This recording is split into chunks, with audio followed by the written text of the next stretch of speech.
আসসালামু আলাইকুম। I news বাংলার আন্তর্জাতিক সংবাদে স্বাগতম।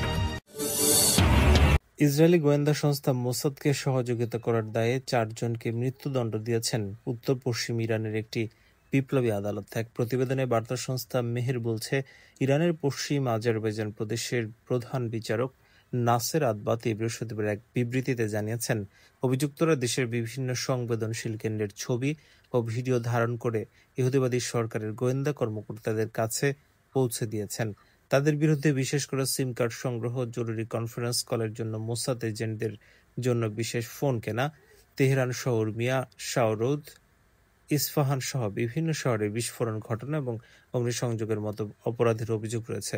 প্রতিবেদনে বলা হয়, এই 4 ব্যক্তি ইরানের বিভিন্ন সামরিক এলাকা, দুর্গ এবং সংবেদনশীল স্থাপনার শনাক্তকরণে জড়িত ছিলেন, আর তাদের গুপ্তচুরি কর্মকাণ্ডের জন্য ইসরায়েলি সেনাবাহিনী ক্রিপ্টোকারেন্সির মাধ্যমে অর্থ প্রদান করেছে।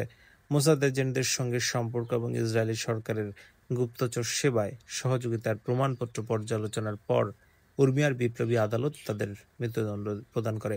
আতাবাতি জোর দিয়ে বলেন, ইরানের বিচার বিভাগ যে কোনো ব্যক্তির জনগণ এবং জাতীয় নিরাপত্তাকে বিপন্ন করে এবং শত্রুদের এজেন্ডা এগিয়ে নিতে চায় বিরুদ্ধে দৃঢ় এবং প্রতিরোধ ব্যবস্থা নেবে।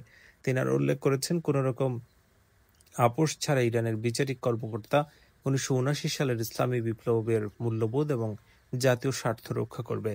সাম্প্রতিক ইরান ইসরায়েল যুদ্ধের পর গত কয়েক মাসে ইরানের কর্মকর্তারা ইসরায়েলের মোসাদের সঙ্গে সংশ্লিষ্টতার অভিযোগে একাধিক ব্যক্তিকে গ্রেফতার করেছে এবং মৃত্যুদণ্ড দিয়েছে। সাবেক স্পিনার হরভজন সিং বলেছেন, ভারত ও পাকিস্তানের মধ্যে সম্পর্ক উন্নত না হলে ক্রিকেট কিংবা ব্যবসা হওয়া উচিত নয়। তবে দুদেশের মধ্যে চলমান যে শীতল সম্পর্ক, তারও একটা অবসান হোক, যা চাইছেন তিনি। এশিয়া কাপে দুবাইতে 2 দেশের লড়াইকে সামনে রেখে তিনি এমন মন্তব্য করেন।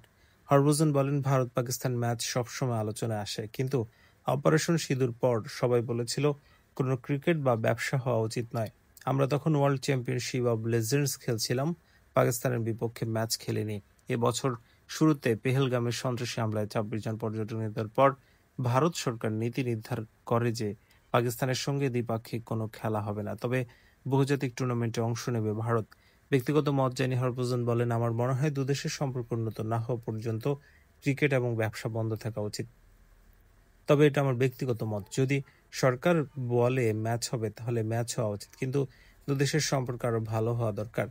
ভারতের দল নিয়ে আশাবাদী হরভজন যোগ করেন, যদি কোনো দল ভারতকে হারাতে পারে সেটা ভারত নিজেই। আমাদের ক্রিকেট অন্য পর্যায়ে চলে গেছে। বিরাট কোহলি আর রোহিত শর্মা টি-20 থেকে বিদায় নেওয়ার পরও দল পুরোপুরি প্রস্তুত। তিনি আরো বলেন, দুবাইতে খেলা মানে ঘরের মাঠে খেলার মতো। স্পিনারদের ভূমিকা অনেক বড় হবে। আশা করি দল কাপ জিতেই ফিরবে। আলোচনা শেষে হরভজন বন্যা দুর্গত পাঞ্জাবের মানুষের পাশে দাঁড়ানোর আহ্বান জানান। তিনি বলেন, পাঞ্জাবি মানুষ সবসময় বিপদে থাকা মানুষকে সাহায্য করে। আজ পাঞ্জাব বিপদের মধ্যে আছে, অনেক মানুষ ক্ষতিগ্রস্ত হয়েছে। পাঞ্জাব আমাকে অনেক কিছু দিয়েছে, তাই যে কোনোভাবে আপনাদের সহায়তা দরকার বলে জানান তিনি।